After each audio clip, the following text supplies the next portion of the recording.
welcome to my YouTube channel. My name's Megan and I'm 21 years old and I live in England. This is my first ever YouTube video, so bear with me if it's not up to scratch. I've never done this before, never talked into a camera, and I find it a little bit weird just to begin with. So just bear with me. Today I want to talk to you about what my channel is, why I've started it, and a little bit of a background story too. So I've created this YouTube channel to kind of create like a bit of an anxiety diary, I suppose, if that's what you really want to call it. I'm going to be doing vlogs daily, I suppose, and me going out, having days out, doing different things, day-to-day life kind of stuff, purely because I suffer with anxiety. Now it's something I've suffered with for probably just over 4 years now, and this is probably the best I've been since I've had it, and I'm very happy at the minute. So I kind of just want to give you my background story on my anxiety at the minute, and kind of like my journey through it as well from beginning to now. But before I do tell you my background story, I just want to make people aware what anxiety is, like what kind of happens when you suffer from anxiety, and how you can help people with anxiety or help yourself if you do suffer with it. So number one, anxiety could be very, very mild, or it could be very, very bad. It kind of depends on your experience, your situation, your kind of like where it's escalated from. It all depends on the person, really. Now it could range from something like you're nervous for a job interview, you're worried you're not going to get it, you're worried about what questions they're going to ask you, you're not sure what to expect during the interview. Now that might just sound like nerves, but that is classed as anxiety. You are feeling anxious about this. You may not sleep the night before because you're too nervous. You might have a bit of tummy ache before you go, stuff like that. And then it could range to quite bad, where maybe you can't even go out the house and do day-to-day things. Now I just want to start off by saying, if you are anxious, if you do suffer with anxiety, you're still normal, you're still a human being, you're not classed as weird, you're not kind of abnormal or anything, you're still a normal human being. You still have dreams, you still want to do different things with your life, you want to go places, and at this minute in time in your life you might not be able to do that, but one day, trust me, you will push yourself to do it. And I know you can, because I can, and I've done it and I've been there. Now I would say my main advice to help people with anxiety is to just be patient and understanding. I know if you haven't had anxiety, and if you've never experienced it through a family member or a friend or something like that, it's very difficult to understand, and I completely sympathise with people who find it difficult to understand people with anxiety, because it's not an illness you can see, it's not a physical illness, it's a mental one. You never know what that person's thinking. You might think you do, but you don't know what's going on in their head at this current time.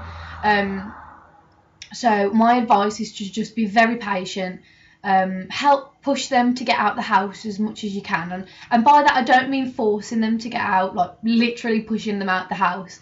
I just mean by encouraging them, say encouraging words, leave for them an encouraging text message, just something simple like that will make a difference to that person's day, whether it's something really, really tiny or like a really big gesture, it doesn't matter. So I just want to kind of give you a little background story on my anxiety now. So like I said before, it started about 4 years ago, maybe just a little bit before that, but not much longer. I was at someone's house. I was in high school. I think I was about 15, 16, and yes, I was at someone's house. I was feeling really poorly. It just washed over me all of a sudden. It wasn't It wasn't kind of like something that had been brewing, something that had been coming on along or like a couple of days. It just washed over me all of a sudden, and I just felt really sick, really hot. And because I was hot, it was making me really go really dizzy. I needed to go to I felt like I needed to go to the toilet. It was very like in my stomach. It's really hard to explain the kind of feeling that it gave me. It was really weird. It was just like a sensation that just completely washed over me. So I was feeling quite shy at this time. I didn't really want to tell the person that I felt poorly or like make a big deal out of it. I thought, oh, I'll be okay in a minute. It's just something, I don't know, I might have eaten something a bit funny that didn't really agree with me. But that wasn't the case. It continued, and to the point where I needed to be sick. And I kind of didn't want to do it in the person's house, as stupid as it sounds, because now looking back on it, I kind of do wish I just went and was sick and that was it, and like, you know, it was kind of over with. But I didn't, because me being me, I felt really embarrassed and silly, and I don't know, it was just really weird. So I ran outside the house with a big field outside, and I just shot across it and was just sick everywhere.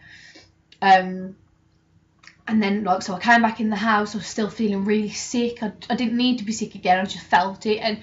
And for me, I don't know if anyone else is like this out there, but for me, feeling sick is worse than being sick. I would just rather it come out and just kind of just get it over and done with in a way, than sitting there and feeling sick for ages and ages and ages. So I came back in the house, I was feeling really embarrassed, and I just really wanted to go home. So I rang my mum and asked her to come and pick me up, and she came within, I don't know, 15-20 minutes. And as soon as I got home, I just went straight to bed, went to sleep, and that was it. So the next day, I wake up feeling okay, just quite tired from being sick and everything, as you usually do anyway. And I just was horrified by the fact that I've been so poorly, and that I felt like I'd been really silly about it. And I know I hadn't been, because it's just like human nature, isn't it? You're sick, that people do get poorly. It's just a normal thing that happens every day. So I know, like, deep down I wasn't being silly in any way or causing any problems. It was just I didn't want to have people have to clean up after me, or to kind of feel like they needed to sit with me or anything. So the next day, absolutely fine, just a little bit tired. And it came to go into this person's house again, and I just couldn't do it. The thought of going to that person's house was really, really making me feel sick. I just couldn't do it. So I didn't go to that person's house for about a month after that. And it was getting to the point where if I didn't go, I wouldn't go again at all. Which obviously was just not possible. I had to. So my mum kind of like pushed me into going a bit more, and I'm like, by pushing I just mean encouraging me, not literally like forcing me and dragging me into the car to go to this person's house. So I go, and I can't stay for long. I couldn't do it, I couldn't handle it, I was just feeling panicked and nervous and anxious, and I just couldn't stand the thought of being there any longer and feeling this way, because it just reminded me of the night that I was being sick. So I come back home and I'm in tears. I just feel stupid that I can't go to this person's house. I'm like, well, why can't I? It's just someone's house. Like, it's nothing big, it's nothing major. I'm not getting on a plane and going to the other side of the world or anything like that. I'm just going to someone's house, and that's it.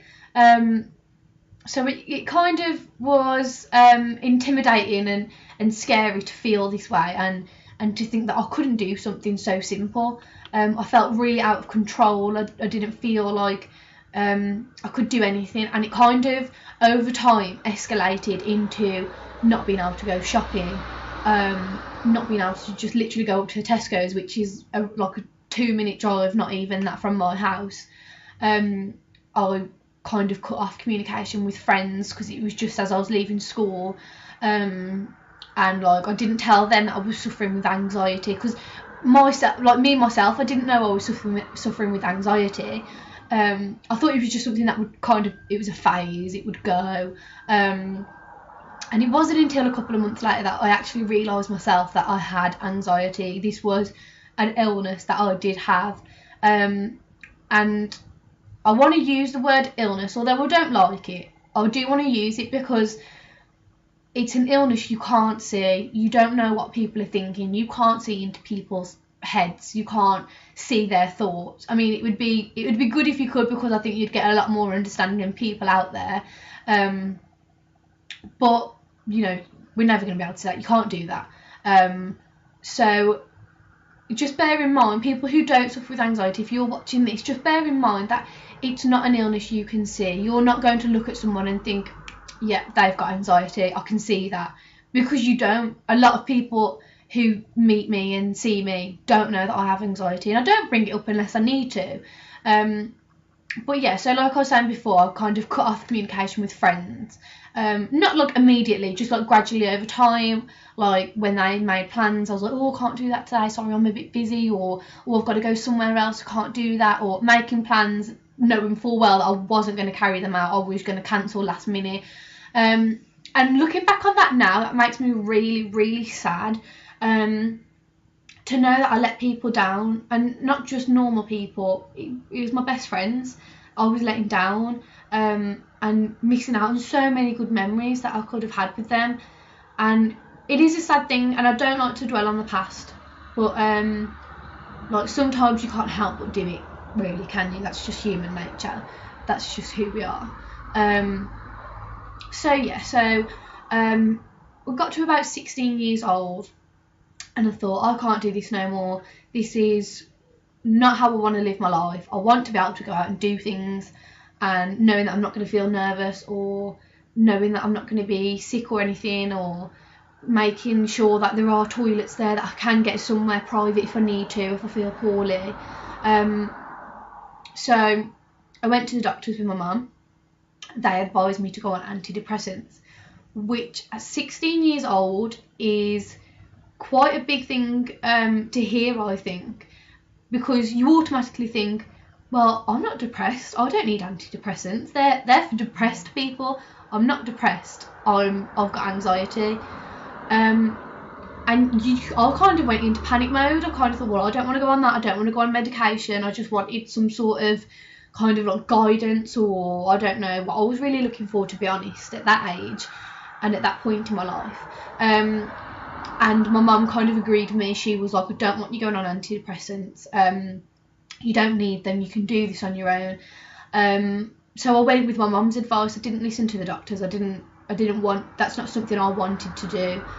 So I kind of went out of the doctors with a bit more of a positive mind, a positive attitude as to, I can do this, I'm going to do this on my own, I don't need medication to help me.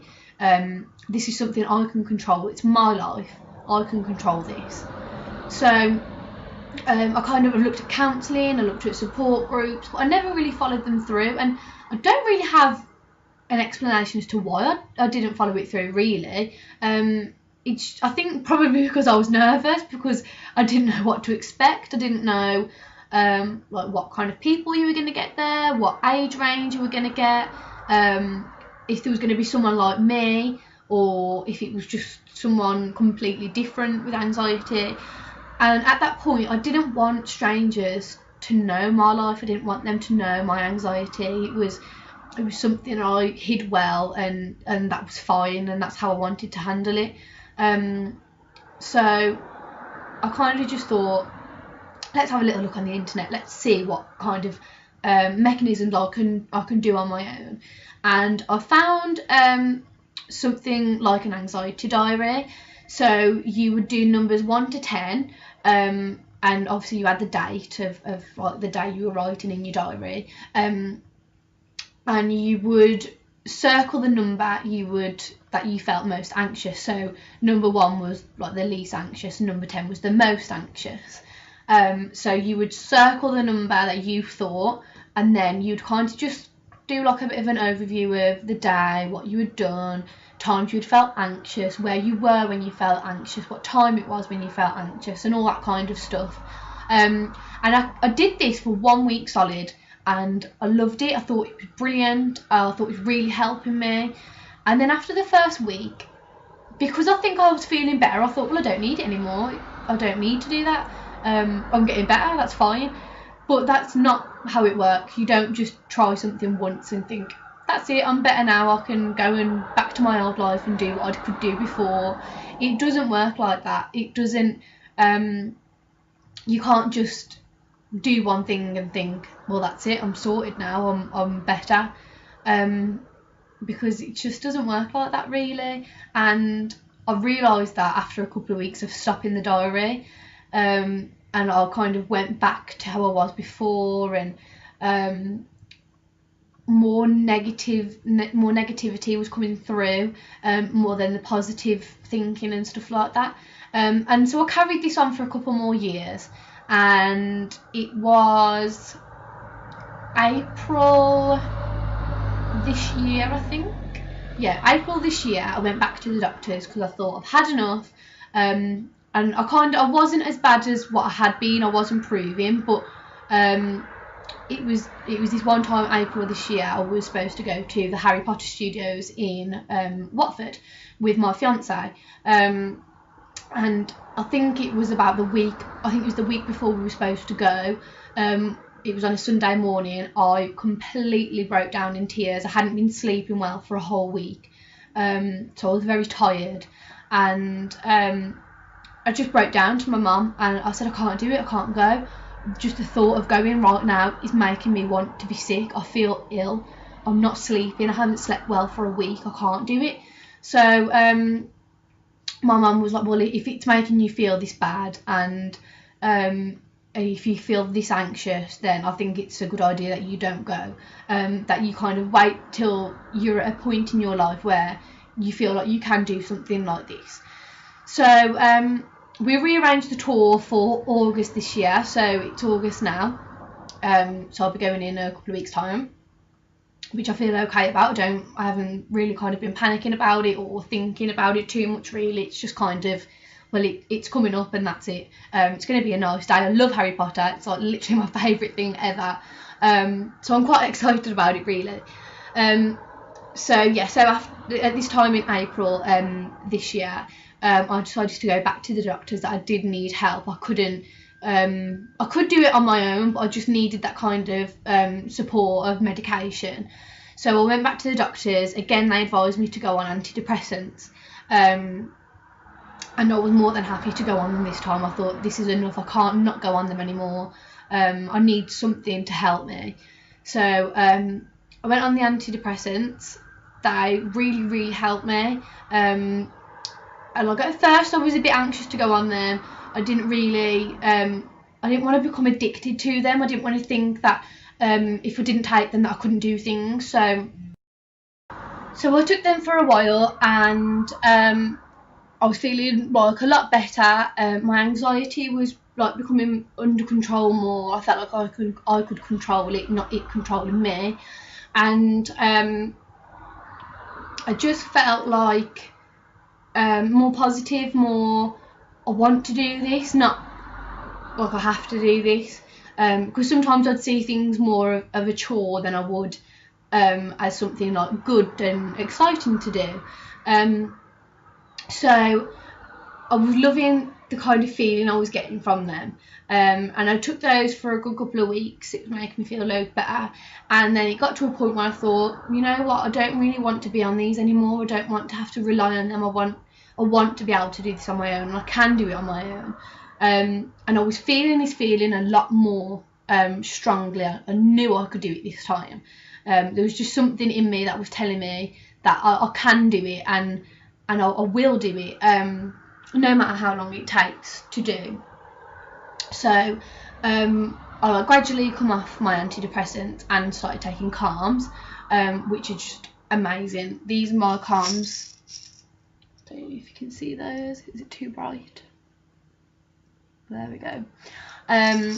So I take 2 tablets 3 times a day. So I take them breakfast, lunch, dinner. and I just love them so much. I literally couldn't imagine my life without those now. And the best thing about them is that they're actually it's like herbal, it's not medication, which is really good, because I know that I can't become addicted to them. I know I can't rely on them. They're just something there that I know can help me, and I know I can go back to them if I need to.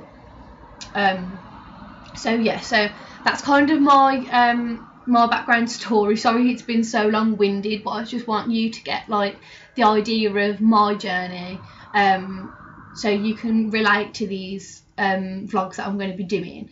So what I want to talk to you now really quickly about is what I'm going to be doing on this channel. So I don't want it to just be about anxiety, because I don't want that to define the channel itself and to define me, because I'm not just a person with anxiety. I love to read, like I said before, I love Harry Potter, I love writing, I love being in the garden, family time and time with my fiance and stuff like that.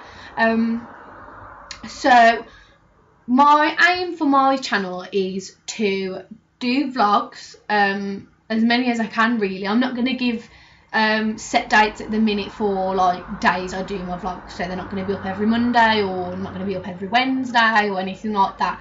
I'm just kind of go with the flow for the minute. I'm just, if I have a day out, or if I go to the cinemas or go for food, or I don't know, something like that, then I kind of want to like take you along with me, just so you can see how I feel like before it, how I'm feeling whilst I'm there, and during whatever I'm doing, and how I feel after it. Because 9 times out of 10, after I've done something, I feel a lot better, even if I really worked myself up for it before, which is always the case, because that's just how I am. So I kind of just want to take you along on my journey, and kind of like make people aware of anxiety, and help people who do suffer with it to know that they're not alone and that they can do it, because if I can, then you can. So along with that, I'll kind of want to do like book review videos, or maybe like a little gardening tutorial video, just stuff like that really. Life and day-to-day little things, I suppose, maybe little life hacks and stuff like that. So like I said, I'm new to this, bear with me, because at the minute I have no idea what I'm doing, how I'm editing my videos or anything like that. So I just want to say a really big thank you for watching my first video. It really means a lot, and I hope that someone out there has taken something from this, and that you can help maybe someone else with anxiety, maybe a friend, a family member, a boyfriend, girlfriend, anyone. If you know you can help someone, then that's great. And I'm hoping that someone with anxiety has taken maybe a bit of advice from this too. I just want you to know that you're not alone, you can do it, and maybe at this minute in time in your life it's not the right time, like it wasn't for me when I was 16. It wasn't the right time for me to get better, because now's the right time for me to get better. And I've got loads of support from my family, my mum, my dad, my sister, my brother, my fiance, everybody. And just know that there's a lot more people that go through this than you think, because I always thought I was alone in this, but it turns out I'm not. It turns out my mum suffered with anxiety, my dad suffered with it, my sister has, my brother has. So, you know, we've all gone through it, and I think at some point you will go through anxiety in your life, but some people just suffer with it worse than others. So again, thank you for watching. Please hit subscribe, and so subscribe to my channel, and leave any comments below, maybe your own advice, or your story of your anxiety. It'd be lovely to see, and to share kind of our ideas of anxiety, and ways to cope with it with each other. That would be really nice. So thank you for watching again, guys. Please hit subscribe, and hopefully I'll see you again soon. Bye.